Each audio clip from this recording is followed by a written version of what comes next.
नमस्कार दोस्तों, आइए कुछ कानून की बात जानते हैं।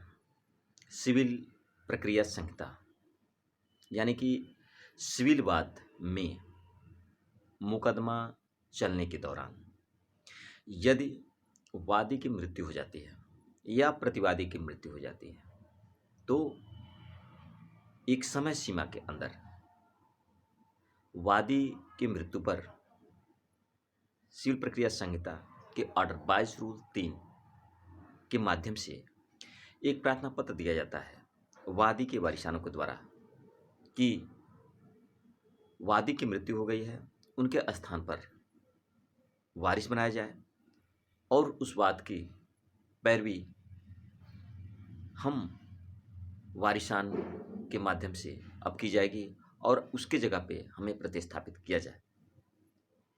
यदि प्रतिवादी मरता है तो उस मुकदमे में यदि वादी जीवित रहता है और प्रतिवादी मर जाता है तो वादी द्वारा प्रतिवादी के वारिसानों को एक प्रार्थना पत्र के माध्यम से ऑर्डर 22 रूल 4 के माध्यम से प्रार्थना पत्र दिया जाता है कि प्रतिवादी के स्थान पर प्रतिवादी के वारिसानों को उस मुकदमे में प्रतिस्थापित किया जाए।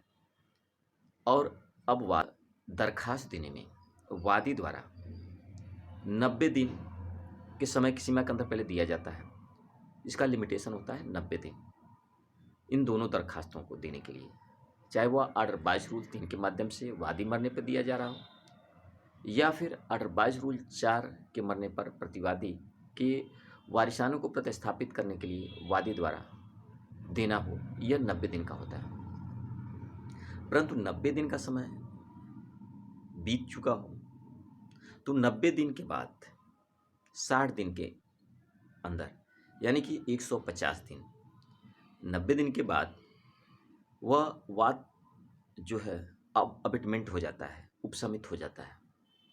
उपशमित या अबिटमेंट से बचने के लिए उसमें ऑर्डर 22 रूल 9 भी जोड़ा जाता है। ऑर्डर 22 रूल 3 के साथ ऑर्डर 22 रूल 9 ऑर्डर 22 रूल 9 उपशमित से बचाव के लिए होता है कि ये विलंब हो गया, इसको माफ करते हुए प्रार्थना पत्र को सुन लिया जाए।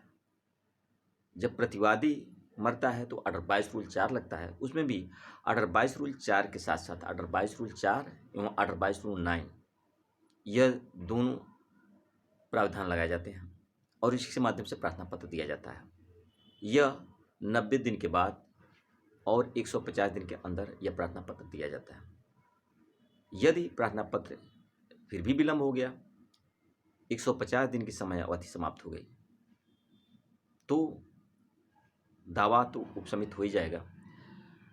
तो इसके लिए लिमिटेशन एक्ट दफ़ा 5 लगाया जाता है और कारण बताया जाता है कि क्यों प्रार्थना पत्र में देरी हुई। इसका कारण देते हुए वादी प्रार्थना पत्र देता है। यदि वादी मरा है तो 22 रूल 3 के साथ साथ लिमिटेशन एक्ट की धारा 5 के माध्यम से प्रार्थना पत्र दिया जाता है और कारण बताया जाता है देर होने का, प्रार्थना पत्र में देरी होने का। और यदि प्रतिवादी मरता है तो 22 रूल 4 के साथ साथ लिमिटेशन एक्ट की धारा 5 के माध्यम से प्रार्थना पत्र दिया जाता है और कारण बताया जाता है कि प्रार्थना पत्र में देरी क्यों हुई। प्रार्थना पत्र देते हुए न्यायालय से निवेदन किया जाता है कि इन कारणों के आधार पर माफ करते हुए वादी के स्थान पर वादी के वारिसानों को प्रतिस्थापित किया जाए या प्रतिवादी के स्थान पर प्रतिवादी के वारिसानों को प्रतिस्थापित किया जाए। दोस्तों, ये जानकारी कैसी लगी? अगर अच्छी लगी तो लाइक करें, शेयर करें, सब्सक्राइब करें। धन्यवाद।